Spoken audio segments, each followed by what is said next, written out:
السلام علیکم ورحمۃ اللہ وبرکاتہ۔ باسلام کے آج جو ہم آپ کے سامنے لے کر کے حاضر ہوئے ہیں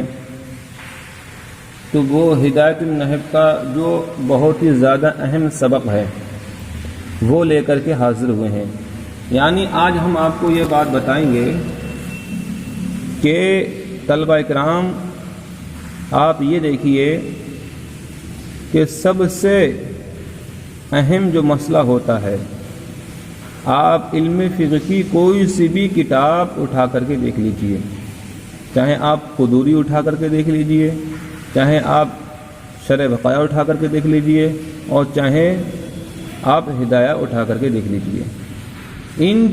اور چاہے وہ کنز الدقائق ہے وہ کتاب اٹھا کر کے دیکھ لیجئے۔ یہ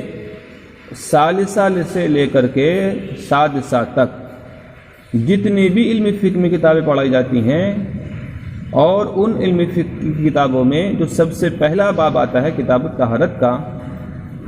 اب اس کتاب الطہارت میں جو سب سے مین بحث جو ہوتی ہے وہ ہوتی ہے وضو کا بیان، اور وضو کے بیان میں جو سب سے زیادہ اہم بحث ہے تو وہ بحث ہے دونوں ہاتھوں کا کوہنیوں سمیت دھونا اور دونوں پیروں کا گٹوں تک دھونا۔ اب طلبہ اکرام یہ دیکھیے، اور دوسرا اختلافی مسئلہ یہ ہے کہ اختلافی مسئلہ جو ہوتا ہے، دیکھیے اب جو 4 فرض ہیں قرآن پاک کی جو آیت کریمہ ہیں، یا ایھا الذین آمنوا، سورہ مائدہ کی جو آیت کریمہ ہے، یا ایھا الذین آمنوا اذا قمتم الی الصلاۃ فاغسلوا وجوہکم وایدیکم الی المرافق، کہ تم ایمان والو جب تم نماز کا ارادہ کرو تو فاغسلوا وجوہکم، تو تم اپنے چہرہ کو دھو لیا کرو، اور اپنے ہاتھوں کو بھی دھو لیا کرو کوہنیوں سمیت، اور اپنے سروں کا بھی مسح کر لیا کرو، وَأَرْجُلَكُمْ، اور اپنے دونوں پیروں کو گٹوں تک۔ اب یہ 4 فرض جو ہیں، ان 4 فرضوں میں جو سب سے زیادہ اختلافی جو مسئلہ ہے وہ ہے دونوں ہاتھوں کا دھونا گٹوں سمیت، اور دونوں پیروں کا دھونا، دونوں ہاتھوں کا دھونا کوہنیوں سمیت، اور دونوں پیروں کا دھونا ٹخنوں سمیت۔ اب دیکھیے طلبہ اکرام، اس بات میں تو کسی کا بھی اختلاف نہیں ہے کہ دونوں ہاتھوں کا دھونا، دونوں پیروں کا دھونا فرض نہیں ہے، یہ تو سب کے نزدیک اس میں مختلف جو ہے متفق ہے کہ دونوں پیر کو دھونا فرض ہے اور دونوں ہاتھوں کا دھونا فرض ہے۔ اس میں نہ امام شافعی کا، چاروں ائمہ کا کسی کا بھی اختلاف نہیں ہے۔ یہ سب سے زیادہ اہم مسئلہ ایک وجہ سے اور بھی ہے کہ یہ مسئلہ جو ہے اس میں چاروں ائمہ نے اپنی اپنی رائے پیش کر دی ہے۔ حالانکہ امام مالک اور امام احمد بن حنبل یہ بہت کم بولتے ہیں، لیکن مسح راس میں اور دونوں ہاتھوں دونوں پیروں کو دھونے میں یہ چاروں ائمہ کا اختلاف ہے، نہیں سمجھے؟ تو دیکھیے، اب میں آپ کو بتاؤں طلبہ اکرام، آپ نے ہمارے ہندوستان میں جو ایک یونیورسٹی ہے جامعہ اشرف، جس میں ہم نے بھی علم حاصل کیا ہے، اس میں ایک مسئلہ اٹھا تھا،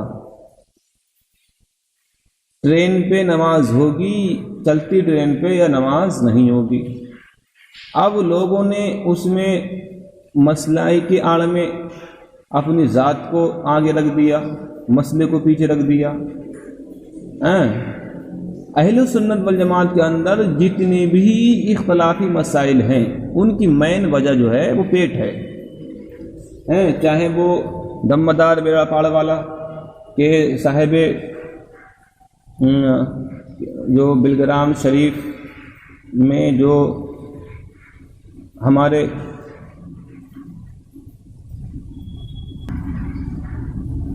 میر عبد الواحد بلگرامی صاحب ہیں، انہوں نے کہہ دیا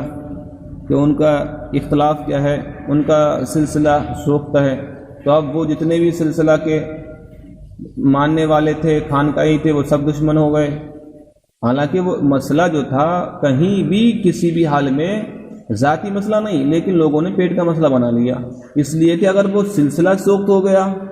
تو جو ہر سال خانقاہ کو کروڑوں روپیہ آتا ہے تو اب وہ بالکل ختم ہو جائے گا۔ تو اب اسی طریقے سے ہماری جامعہ ازہر ہند میں ایک مسئلہ اٹھا تھا کہ چلتی ٹرین پہ سفر ہوگا نہیں ہوگا، چلتی ٹرین میں نماز ہوگی نہیں ہوگی۔ اب لوگوں نے اب اس میں بھی جائز کر دی۔ اگر وہ مسئلہ جائز نہیں کرتا، لوگوں نے نہ جانے کیا کیا جائز کر دیا۔ پھر ہیلی کاپٹر میں بھی کہیں گے ہیلی کاپٹر میں بھی نماز جائز ہے، پھر ایک دن یہ کہیں گے پھر چلتی کشتی میں بھی، چلو چلتی کشتی کی تو بات اور ہے، مگر ہیلی کاپٹر میں بھی نماز جائز ہے۔ بہرحال کہنے کا مطلب یہ ہے، یہ جو ائمہ اربعہ کا جو اختلاف ہے وہ کوئی ذاتی اختلاف نہیں ہے، ذرہ برابر بھی اس میں نفسانی خواہشات کی بو ہمیں نہیں آتی ہے۔ لیکن ہمارے اہل سنت والجماعت کے جتنے بھی ائمہ ہیں، جتنے بھی علماء ہیں، ان کے اوپر ہاتھ ہوتا ہے خانقاہیوں کا، اور خانقاہیوں کے اوپر ہاتھ ہوتا ہے شیطانوں کا۔ تو شیطانی اختلاف ہے۔ بہرحال اس بات میں نہیں جانا چاہتا، تو کہنے کا مطلب یہ ہے، یہ اس بات میں تو سب کا اتفاق ہے کہ دونوں ہاتھوں اور دونوں پیروں کو دھونے میں کسی کا بھی اختلاف نہیں ہے۔ اختلاف جو ہے وہ سب سے اہم مسئلہ ہے کہ ہاتھوں کو کہاں تک دھویا جائے، ہاتھوں کو اور پیروں کو کہاں تک دھویا جائے، آیا کہ ٹخنے تک دھویا جائے یا جو ہاتھ دھوئے جائیں کوہنیوں تک دھوئے جائیں۔ اب ہمارے دیکھیے طلبہ اکرام، اب ہمارے ہندوستان کے اندر ہمارے طلبہ اکرام اب جو بھی اختلاف ایک خانقاہ کا دوسری خانقاہ سے، اور سارے ہندوستان کی خانقاہ، پاکستانی بر صغیر میں جتنے بھی خانقاہ ہیں، سب کا اختلاف جو ہے خانقاہ رضویہ سے ہے۔ وہ کیوں؟ خانقاہ رضویہ کے لوگ پکڑ کرتے ہیں جاہلوں کی کہ شریعت کی حد میں رہ کر کے تم دین کا کام کرو۔ وہ کہتے ہیں ہم شریعت کی حد میں رہ کر کے نہیں، بلکہ شریعت تو ہمارے گھر کی ہے، سمجھے، ہم جس طرح سے چاہیں شریعت کی حد میں رہ کر کے تم اختلاف کرو،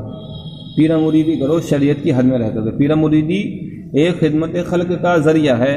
یہ خدمت خلق کو کس طریقے سے گمراہی سے بچایا جائے۔ لیکن آج پیرا مریدی کا جو سلسلہ ہے تو وہ خدمت خلق کرنے کا مقصد نہیں، بلکہ قوم سے خدمت لینے کا مقصد ہے۔ تعویذات کے ذریعے سے حضور مفتی اعظم ہند نے تعویذات کے ذریعے سے بہت خدمت کی تھی۔ بہرحال کہنے کا مطلب یہ ہے کہ ان کا کہیں سے کہیں تک ہمارے ہندوستان، پاکستان بر صغیر کے جتنے بھی یہ پیرا مریدی کرنے والے صاحب سجادہ ہیں، سب شریعت کی حدوں کو پھلانگ گئے اور پھر شیطان نے کی غلامی کا پٹا اپنے گلے میں ڈال لیا۔